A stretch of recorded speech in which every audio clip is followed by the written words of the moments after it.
Hello students, today we will study the rate of reaction experimentally by taking one of the example, that is the reaction between potassium persulfate and potassium iodide. So potassium persulfate is having the formula K2S2O8 and potassium iodide having the formula Ki. So on reaction between these two, there is a formation of potassium sulfate and potassium iodide. Okay, so we will write this reaction in this ionic form. That is, this substance contains S2O8 2 minus ions, and that means potassium persulfate contains S2O8 2 minus ions, Ki contains 3I minus ions. Similarly, potassium sulfate contains 2 moles of SO4 2 minus ions, and this Ki3 contains I3 minus ions. So this reaction takes place between the reactants to produce the product. So one of the product formed. So this is having some peculiar characteristic than that of the other reactants and products. So one of the substance formed, that is I3 minus ions, iodide ions, is having a capacity to absorb the light to a maximum extent than the other reactants and products. So at exactly 350 nanometers wavelength, this substance is having a capacity to absorb the light more than the other reactants and products. It absorbs more strongly and also distinctly by comparing with the other reactants and products. Now, we will study this chemical reaction and we will measure the rate of this chemical reaction by using the instrument called spectrophotometer. So spectrophotometrically, we are going to study the rate of this chemical reaction between the potassium persulfate and also potassium iodide. So for that, we are going to use one of the instrument called spectrophotometer. So what is this spectrophotometer? Spectrophotometer is nothing but one of the instrument which is used to measure the absorbance of the solution. So what extent the substance will absorb the light. So that is to be measured by using this instrument, that is called spectrophotometer. So in this spectrophotometer, there is a presence of a filter here. So this filter is used to adjust the wavelength. So if we rotate towards top, the absorbance gets, the wavelength gets reduced, and if we move towards the bottom, the wavelength gets increased like that. And you can rotate the knob at the wheel. It is like a wheel, so that we can rotate the wheel so that whatever the value of the wavelength which is to be required, that can be adjusted by using this wheel. That is nothing but the filter. Okay, and beside that filter, there is a presence of one of the hole. That hole can be taken as a sample placing chamber or sample keeping chamber. So into this, we are going to place the solution by using the tube called the cuvette. So cuvette is nothing but one of the tube which appears like a test tube, and by using this cuvette, we are going to place the sample which is present inside this cuvette into this sample keeping chamber. And here there is a presence of one of the knob.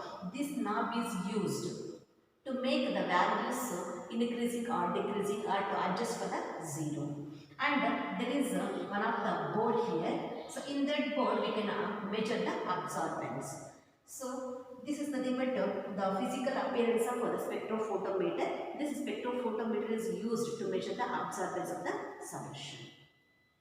Okay, so first we will prepare the solutions of potassium persulfate and also potassium iodide. So whatever the solutions that we are preparing now can be taken as the stock solutions. First we will prepare 0.02 molar solutions of both potassium iodide and also potassium persulfate. So whatever the solution that we have prepared here, the concentration remains the stock solution. The solution can be taken as the stock solutions of both Ki and also K2S2O8. 0.02 molar solution can be taken as the stock solution. And we have to prepare first the blank solution. So how can we prepare the blank solution and what is the need of preparing blank solution? So blank solution is to be prepared to calibrate this the spectrophotometer. So to avoid the errors, we are going to use the blank solution. So during the experiment, there is a getting of errors in the values. So to avoid those errors, we are going to use the blank solution. That means we have to calibrate this instrument by using the solution called the blank solution. Then how can we prepare this blank solution? Blank solution is prepared by taking 2 ml of Ki solution and mixed with the water. So by taking 2 ml of Ki solution into this create and mixed with water, we are going to take the solution up to this level. 3/4 of the tube should be filled with that solution, and that tube used to be wiped with the tissue paper, and that dried tube used to be placed into this sample keeping chamber into the spectrophotometer. So and by adjusting this knob, we have to make the absorbance of that blank solution to be 0. So after getting the value as the absorbance is equal to 0, then we have to remove that blank solution and we have to go for the measuring of the absorbance for the other solutions. So for the measurement of the absorbance for the other solutions, we have to prepare the standard solutions. So set of different standard solutions are to be prepared. So I have mentioned the standard solutions to be prepared for the experiment in this table. So for the first experiment, we are going to prepare the standard solution in such a way that we are taking the potassium iodide as 1 ml and the potassium persulfate 2 ml and the water 1 ml. So we have to mix all the 3 solutions so that we are going to get 4 ml of the working solution. So that working solution can be taken as the first working solution or the first standard solution. So for that, we have taken first 1 ml of Ki solution and 1 ml of water. We will take one of the create. Into that, we will take 1 ml of Ki and mix with 1 ml of water. So we have in a create, we have 2 ml of the solution containing both Ki and also water. And we will take one more create containing 2 ml of potassium persulfate and we will mix both the solutions so that we are going to get 4 ml of the first standard and the working solution. So whenever the 2 solutions gets mixed with one another, we have to start the stop clock. So immediately, so we have to place this create into the sample keeping chamber and we have to measure the absorbance.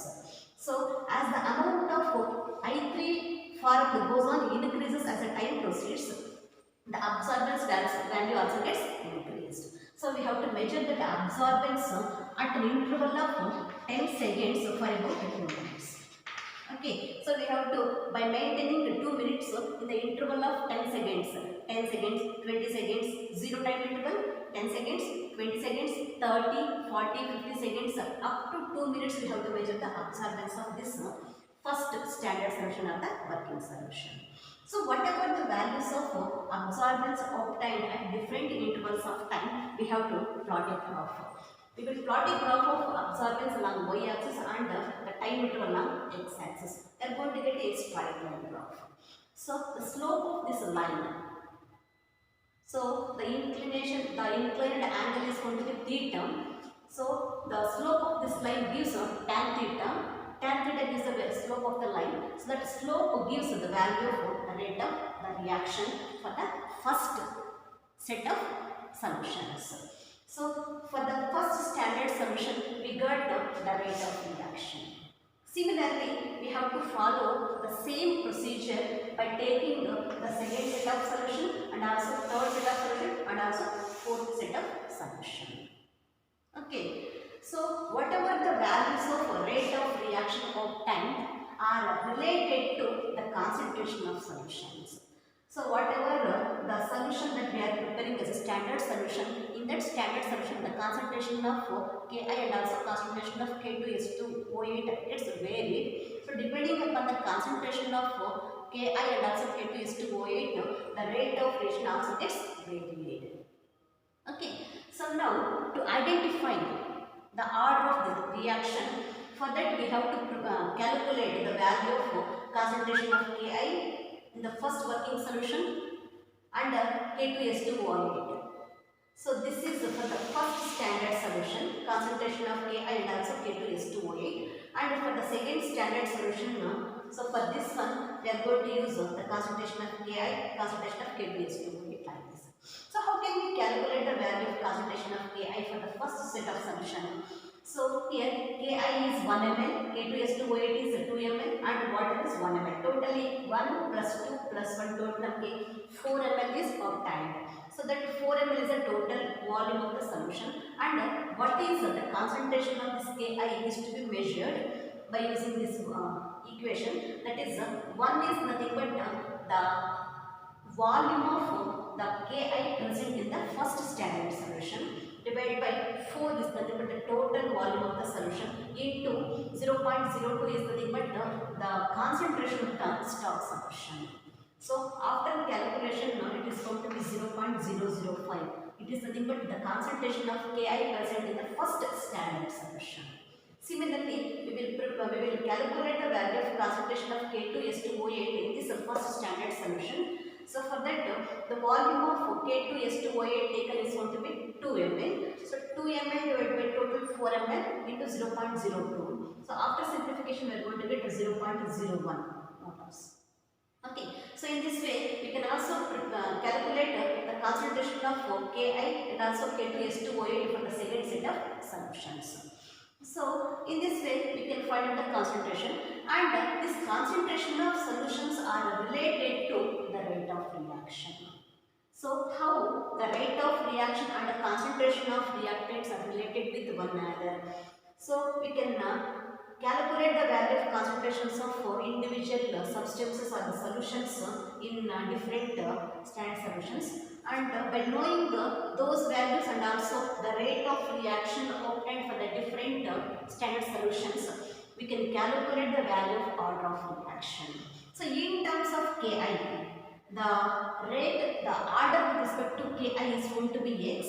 So the rate of reaction and the concentration of Ki is related like this. That is, the rate of reaction is proportional to the concentration of reactant. Since Ki is one of the reactant, the rate of reaction is proportional to, that is, the rate of first reaction is proportional to concentration of Ki solution first.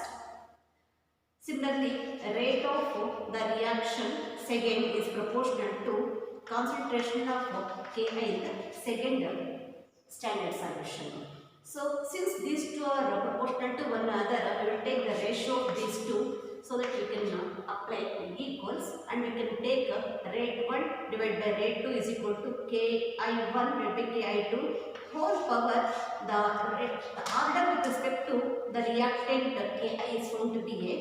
Similarly, we can also take in terms of the K2S2O8, the relation between the rate of reaction and the concentration of reactant is written like this, and the order with respect to the Ki is going to be X, and the order with respect to K2S2O8 is going to be Y.